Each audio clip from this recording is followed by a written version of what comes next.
সজনে ডাঁটা অনেকেরই ভালো লাগে না আমার মতো, তো তাদের জন্য বলছি রেসিপিটি। তবে একটা জিনিস জানো বন্ধুরা, সজনে ডাঁটা বেশি ভাজলে শুনেছি তার গুণ নষ্ট হয়ে যায়। তো এই সিজনাল একটা সবজি যেটা কিনা অ্যান্টিপক্স, তারপরে শরীর ঠান্ডা রাখে, তো এরকম একটা সবজি তো খাওয়া খুবই দরকার। তো আজকে যে রেসিপিটা শেয়ার করছি সেটা কম ভেজে আর একটা ইউনিক টাইপের, তোমরা ট্রাই করতে পারো একবার। প্রথমে একটু আলু কেটে নিচ্ছি, সজনে ডাঁটাকে কেটে নেওয়ার পরে আলুটাকে তোমরা কিন্তু যেরকম চাইছো সেরকম শেপে কাটতে পারো। আমি একটু লম্বা লম্বা করে একটু মোটা মোটা করে কাটছি, ঠিক মাছের আলু যেভাবে কাটে ঠিক সেইভাবে।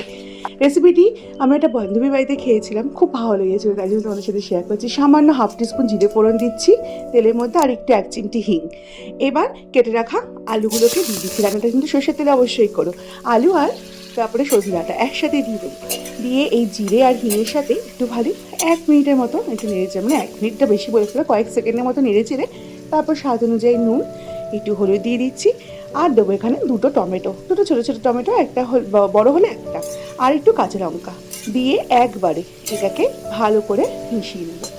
এবার যেটা দেবো সেটা হচ্ছে 1 চামচের মতো কিচেন কিং মশলা, যেগুলো গ্রোসারি স্টোরে পেয়ে যাবে, অথবা ম্যাগি মশলা। আর দিয়ে দিচ্ছি এখানে 1 চামচের মতো জিরে গুঁড়ো, ধনে গুঁড়ো, সামান্য একটু লঙ্কার গুঁড়ো, আর দেবো স্বাদ অনুযায়ী চিনি। আগে নুনটা দিয়ে দিয়েছি, এবার দেবো সামান্য একটু জল মশলা কষাবার জন্য। এই যে কিচেন কিং মশলাটা বললাম, এটা কিন্তু কোনো প্রমোশনাল অ্যাডের কোনো ভিডিও না, এটা আমি আমার বান্ধবী থেকে শিখেছি। তো তোমরা কিন্তু দিতে পারো, আর যদি না থাকে ম্যাগি মশলা দিতে পারো, অথবা স্কিপও করে দিতে পারো। নর্মাল জিরে গুঁড়ো, ধনে গুঁড়ো, লঙ্কা গুঁড়ো দিয়েও করতে পারো। তারপর মশলা কষে গেলে এই ডাঁটা আলুটাকে সেদ্ধর জন্য একটু জল দিয়ে দিচ্ছি। তারপর যখন আলু আর ডাঁটাটা সেদ্ধ হয়ে যাবে, একটু ঘি গরম মশলা দিয়ে দেবো। দিয়ে এবার এটাকে ভালো করে জলটাকে টানিয়ে নেবো, একটু কষা কষাই নামাবো। এটা কিন্তু গরম ভাতে খেতে এক্সেলেন্ট লাগে। এইভাবে একবার বানিয়ে দেখো রেসিপিটা, হেলদিও আর খেতেও টেস্টি হয়। বানালে কিন্তু কমেন্টে জানাতে ভুলো না কেমন লাগলো। টাটা।